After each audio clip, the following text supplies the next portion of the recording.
August 3ஆம் தேதி நம்ம தலைவர் வந்து கர்நாடகா சிஎம் வந்து பார்க்க போறதா இருந்துச்சு. ஏன்னா இந்த தண்ணி பிரச்சனையால. ஆனா கர்நாடகா சிஎம் என்ன சொல்றான்னா, இப்போதைக்கு வராதீங்க, வேணாம், நான் சொல்றப்போ வாங்க. ஏன்னா ஆல்ரெடி இங்க கலவரமா போயிட்டு இருக்கு. உங்களுடைய கடைசி படமும் இங்க ஓடிட்டு இருக்கு. நிறைய அமைப்பும் அந்த படத்தை வந்து எந்த தியேட்டர்லயும் வந்து போடக்கூடாது அப்படின்ட்டு வந்து போராட்டம் பண்ணிட்டு இருக்காங்க. ஏன்னா அங்க ரசிகர்களும் இருக்காங்க, மக்களும் இருக்காங்க.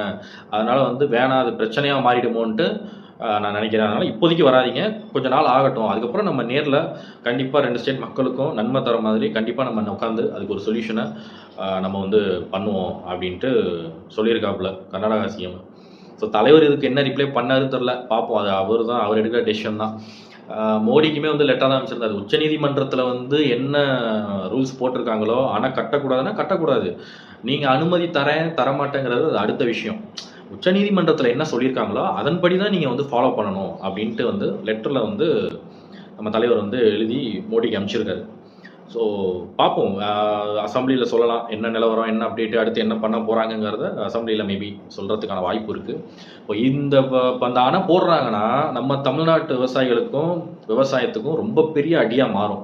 தண்ணி இல்லைன்னா என்ன பண்ணுறது, ஒன்றுமே பண்ண முடியாது. என்ன ஆகும், ப்ரொட்டஸ்ட்டாக வரும், சண்டையாக ஆரம்பிக்கும், கலவரமாக மாறும், பேச்சுவார்த்தை சண்டையாக மாறும். 2 ஸ்டேட்டுக்கும் சண்டை வர்றதுக்கான வாய்ப்புகள் நிறையவே இருக்குது.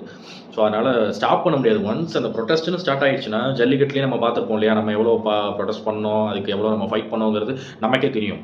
ஸோ அப்படிங்கும்போது திடீர்னு இன்னொரு ப்ரொட்டஸ்ட் ரொம்ப பெருசாக வெடிச்சதுன்னா கண்ட்ரோல் பண்ண முடியாது.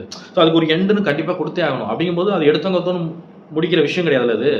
அப்போது அது ஒன்றுமே பண்ண முடியாது. ஸோ அதனால தான் இதெல்லாம் ஸ்டாப் பண்ணணுங்கிறதுக்காக தான், இப்படிலாம் மாறிடக்கூடாது அப்படிங்கிறதுக்காக தான் இப்போதைக்கு நீங்கள் வராதிங்க, நம்ம பேசுவோம் அப்படின்னு சொல்லியிருக்காரு. பட் ஆனால் அவன் பண்ணுவானா இல்லை ஃபேவரிசமாக என்ன பண்ண போகிறான்னு தெரியல. அவன் கர்நாடகா ஒவ்வொரு நேரமும் எந்த ஒரு வழிக்குமே அவன் கட்டுப்பட்டு வரமாட்டான். அவன் என்ன பிளானில் இருக்கான்னு தெரியல.